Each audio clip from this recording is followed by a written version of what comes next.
Good morning, everyone. Today I decided to make a video about beet kvass because I don't think I've made one. I'm trying to get this where you can see it good. There we go. Alright, I wanted to say a few things. First of all, if you want to do some fermenting, you do not have to buy a bunch of fancy stuff. And I can say that because I confess I did buy the fancy stuff. And years later, I have returned to the good old faithful, easy, inexpensive stuff. So I tried that stuff, and this works just as great or even better, especially because it's less expensive. Anyway, to make beet kvass, you just chop up a few fresh beets, organic, rinse them. Well, first rinse them really good around the outside with filtered water, but not, don't go all crazy on the scrubbing because there's some bacteria on the outside of the beets that will be utilized.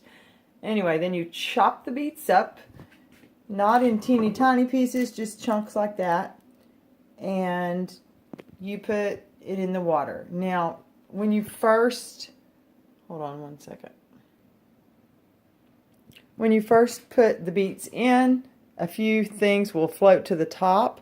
You want to make sure that you get everything that's floating out because that's the kind of stuff that will develop mold.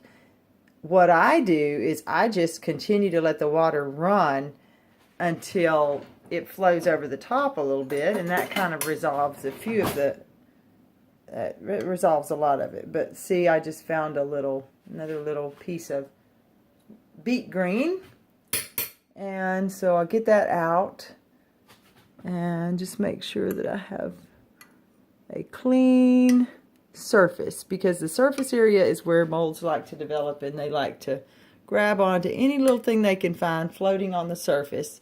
So if you can prevent anything floating on the surface by just kind of, when you first put it in, letting it settle out and letting anything float up that's going to float up, and then you're just going to get rid of it by scooping it out until you have a nice clean surface. Then you're going to put your piece of saran wrap, or this is just, I buy some of those cheap baggies that have no zipper or anything, the tie baggies.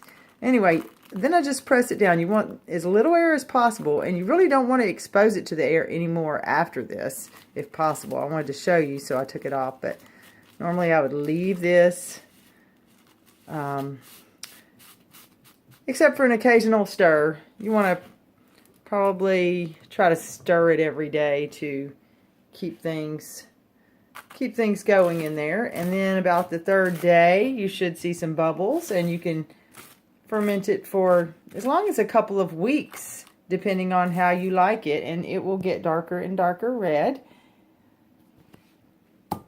Also, you do need to put some sea salt, or you can use regular sea salt, Himalayan sea salt. This is a 2 quart, a half gallon. So for this, honestly, I put minimal salt, because if you can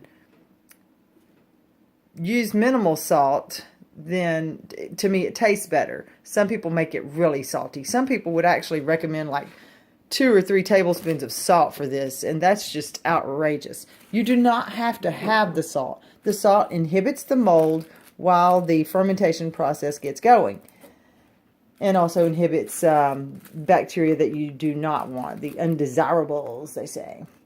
However, I find that like a teaspoon of salt in 2 quarts, 1 or 2 teaspoons of salt is plenty to accomplish my purposes without making it too salty.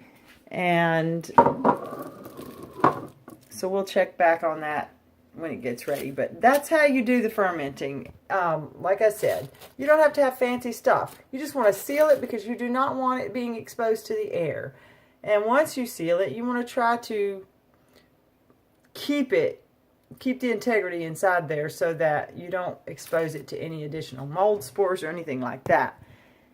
And so we'll have more on how to ferment later, but just wanted to show you about the beet kvass. If you look up beet kvass, you will find many wonderful benefits of drinking beet kvass.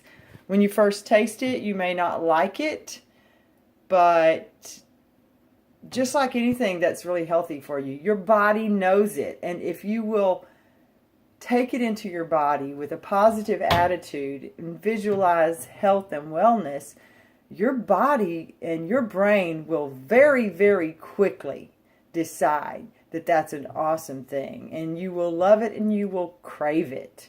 I promise. Okay, have a great day.